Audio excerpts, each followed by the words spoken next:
Bonjour à vous mes frères et sœurs. Je voudrais partager avec vous un rêve que j'ai eu ce mercredi 9 février 2022 vers 5 h du matin. Et à travers ce rêve, je pensais que c'était vraiment la réalité. Parce qu'en me réveillant, je ne comprenais pas pourquoi j'étais sur un lit, parce que j'étais en train de m'enfuir avec ma famille. Donc pourquoi j'étais sur un lit? Je ne comprenais pas. Donc avant de raconter ce rêve qui est vraiment très très court mais très significatif, et à travers vraiment ce rêve, j'ai vécu, j'ai ressenti vraiment des choses terribles. Donc avant de commencer, donc je voudrais que nous prions ensemble. Père éternel, toi qui vis dans les cieux, que tu puisses diriger ma bouche, que tu puisses ouvrir mon esprit. Donne-moi les mots perdus, afin que toi seul sois glorifié, que ton nom seul, Seigneur Jésus-Christ, soit magnifié. Père, fortifie-nous, car nous aurons besoin de ton aide, Père Dieu. Nous aurons besoin de ton soutien. Nous aurons besoin de ta protection divine. S'il te plaît, Père Dieu, aide-nous, Père Dieu, parce que nous aurons besoin de toi. Nous aurons besoin de ta grâce infinie. Et pardonne-nous, Père Dieu, pour tous nos péchés. Pardonne-nous, Seigneur Jésus-Christ. Pardonne-nous, Seigneur Dieu. Père, tu avertis tes enfants, mais nous ne prenons pas ces choses-là au sérieux, Seigneur Jésus-Christ. Père, nous avons peur, Seigneur Jésus-Christ. Nous avons peur du lendemain. Nous avons peur de ce qui va se produire. Mais peu nous importe de cette peur, Père Dieu, mais nous te remercions parce que tu nous avertis. Père, je prie pour tous ceux et celles qui entendront ce rêve, Seigneur Jésus-Christ, afin qu'ils puissent vraiment se mettre debout, qu'ils puissent vraiment te chercher avant qu'il ne soit trop tard, Père Dieu, parce que nous aurons besoin de toi. Et de même, tu le dis, Seigneur Jésus-Christ, que sans ta volonté, sans toi, Père Dieu, que nous ne puissions vraiment rien faire. Donc, s'il te plaît, Père Dieu, aide-nous. Donc, avant de commencer le rêve, j'aimerais lire avec vous dans le livre de Matthieu, le chapitre 24, et les versets 6 à 8. Il est dit: vous entendrez parler de guerre et de bruit de guerre. Gardez-vous d'être troublés, car il faut que ces choses arrivent. Mais ce ne sera pas encore la fin. Une nation s'élèvera contre une nation et un royaume contre un royaume. Il y aura des famines et des tremblements de terre. Tout cela ne sera que le commencement des douleurs. Vous comprenez? Tout cela ne sera que le commencement des douleurs. Voilà ce que nous avons peur, les commencements de douleurs. Nous allons lire aussi dans 1 Thessaloniciens, le chapitre 5, et les versets 4 à 11. Mais vous, frères, vous n'êtes pas dans les ténèbres pour que ce jour vous surprenne comme un voleur. Vous êtes tous des enfants de la lumière et des enfants du jour. Nous ne sommes point de la nuit ni des ténèbres. Ne dormons donc point comme les autres, mais veillons et soyons sobres. Je relis encore ce petit passage. Ne dormons point comme les autres, mais veillons et soyons sobres. Car ceux qui dorment, dorment la nuit, et ceux qui s'énivrent, s'énivrent la nuit. Mais nous qui sommes du jour, soyons sobres, ayant revêtu la cuirasse de la foi et de la charité, et ayant pour casque l'espérance du salut. Car Dieu ne nous a pas destinés à la colère, mais à l'acquisition du salut par notre Seigneur Jésus-Christ, qui est mort pour nous, afin que soit que nous veillons, soit que nous dormions, nous vivions ensemble avec lui. C'est pourquoi exhortez-vous réciproquement et édifiez-vous les uns les autres comme en réalité vous le faites. Voilà. Maintenant, je vais vous raconter ce que j'ai vécu. Pour moi, c'était vraiment du réel. Pour moi, c'était vraiment pas un rêve, mais que je le veuille ou pas, j'ai pris cette décision de vous partager. Alors, je me suis retrouvée dans une maison. Il faisait nuit. Toutes les lampes étaient allumées. Et tout d'un coup, j'ai entendu une forte détonation. Pow! Cette détonation causa la baisse de l'ampère des lampes. Et puis, je me suis trouvée, j'étais un peu effrayée. Après, je disais, c'est pas possible. Ne me dites pas que ça a commencé. Et puis, je ne m'y attendais vraiment pas du tout. Pour moi, c'était vraiment une stupéfaction. Donc, je me suis dit que, mais attends, c'est pas possible, mais qu'est-ce que je suis en train de vivre là? J'ai dit non, non, non, non, je pensais à tout, mais sauf à ça. Et puis, j'ai entendu encore une autre détonation. Pow! Alors, je savais que mes enfants étaient dans leur chambre.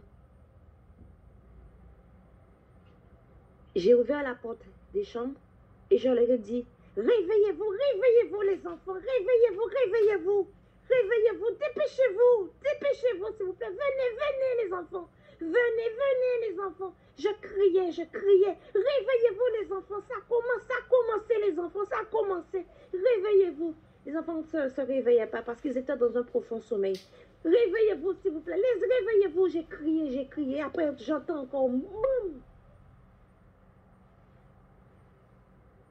J'ai couru. Je les ai appelés, je leur ai dit, réveillez-vous, réveillez-vous. Et après, je me suis plus occupée des enfants. Et puis, je suis entrée dans mes réflexions. Et je me disais, mais attends, je savais qu'il y avait une bombe qui allait s'éclater en France. Et moi, je pensais qu'on allait être à l'abri. Mais Dieu qui lit dans le cœur de ses enfants, parce qu'il connaît les pensées de ses enfants. Il m'a dit, Marie-France, oui, toi tu penses que tu seras à l'abri, mais tu ne seras pas à l'abri. Parce qu'il va y avoir d'autres fléaux qui vont se produire. Et après, je disais que, mais moi qui pensais, c'est vrai qu'on serait à l'abri, mais on ne sera pas à l'abri. Mais c'est pas grave, Seigneur, que ta volonté soit faite. Et puis après, je me disais aussi que j'ai pas eu le temps de me préparer. Mais je parle de denrées alimentaires. Parce que moi, ma vie spirituelle, moi, j'aime mon Père qui est dans les cieux. Et je sais que Dieu nous avertit. Moi, je n'ai pas peur de ce qui s'en vient. Au contraire, je prie, j'ai dit, Seigneur, Seigneur, c'est vrai que tu nous l'as averti, mais moi, j'ai déjà envie d'entrer à la maison, d'aller au ciel. Donc, s'il te plaît, Père Dieu, permets que ces choses-là se fassent. Et puis après, et de toutes les façons, tu nous as déjà dit ce qui va se produire. Alors, s'il te plaît, Père Dieu, fais ce qu'il faut pour qu'on puisse sortir sur cette terre, Seigneur Jésus-Christ. Et puis, que les choses puissent commencer, parce que ça a déjà commencé. Et qu'on finisse avec ça. Et puis après, que tu puisses venir nous sortir sur cette terre. Voilà, c'était ça ma pensée.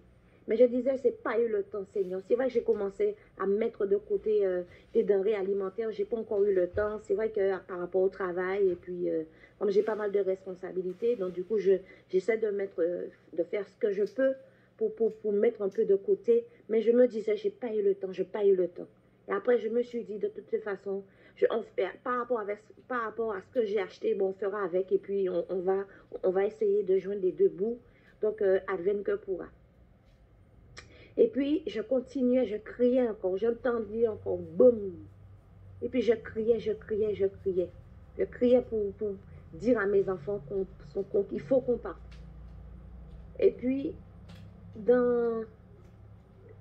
je me posais la question, mais j'ai pas vu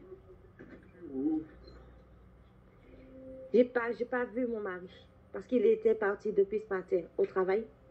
Alors, je me suis dit, mais j'espère qu'il a pu se sauver. J'espère qu'il est en vie. Voilà. Et puis le rêve s'est tu. Mais vous savez, mes frères et sœurs, Dieu nous annonce de grands dangers. Un grand danger imminent qui s'en vient. Et c'est à nous de prendre toutes ces choses-là au sérieux. C'est vrai que ça fait mal, c'est vrai qu'on veut vivre notre petite vie, mais c'est fini notre petite vie d'avant, c'est fini tout ça. Parce que c'est écrit dans la parole de Dieu. On peut pas mentir par rapport à la parole de Dieu. Dieu nous l'a dit. Il faut qu'on prenne ces choses-là au sérieux. Et de même qu'il avertit ses enfants, dans la Bible aussi, par rapport aux événements qui se sont produits. Moi, je parle de la destruction de Sodome et Gomorrhe où Dieu avertissait. Et puis, en parlant aussi du déluge, Noé n'a cessé d'avertir les gens, mais les gens n'ont pas pris Noé au sérieux. D'accord? Donc, il nous avertit, nous, ses enfants. Donc, nous devrions vraiment prendre le temps aussi de demander à Dieu si telle ou telle révélation qui a été dit, Seigneur, est-ce que vraiment ce sont des choses qui arrivent? Parce que moi j'ai dit, Seigneur, c'est vrai que moi j'entends des témoignages par-ci, des témoignages par-là, mais tant que tu ne me confirmeras pas, tant que tu ne me confirmeras pas les choses qui s'en viennent, Seigneur, je ne prendrai pas en considération ce que les autres diront. Ça, c'est moi qui me suis dit. J'ai dit, Seigneur, tant que tu ne m'avertis pas, je ne prendrai pas en considération. Mais, ceci dit, j'écoute quand même les témoignages. J'écoute, j'analyse. J'ai dit, Seigneur, j'ai entendu tel ou tel témoignage. Mais n'oublie pas, je t'ai dit que tant que tu ne me ferais pas voir ces choses-là, Père Dieu, je ne me permettrai pas d'aller témoigner, de dire, voilà ce que tu vas faire. Donc, quand l'Éternel me montre des choses, ça veut dire que ce sont des choses qui viennent réellement de l'Éternel. Donc, j'avertis. De même que je vous avertis aussi. Donc, prenons cela au sérieux, parce que l'Éternel des armées va frapper. Dieu a de la compassion. Dieu, il est miséricordieux. Dieu, c'est un Dieu qui est patient. J'estime que et même la terre souffre aussi. Les animaux souffrent. Tout le monde souffre. Les enfants de Dieu souffrent. Donc, il est temps que, selon la volonté du Père, que nous puissions vraiment nous mettre debout. Et que parce que par rapport à tout ce qui s'en vient, donc, que la volonté de Dieu soit faite. Voilà ce que je voulais partager avec vous. Merci.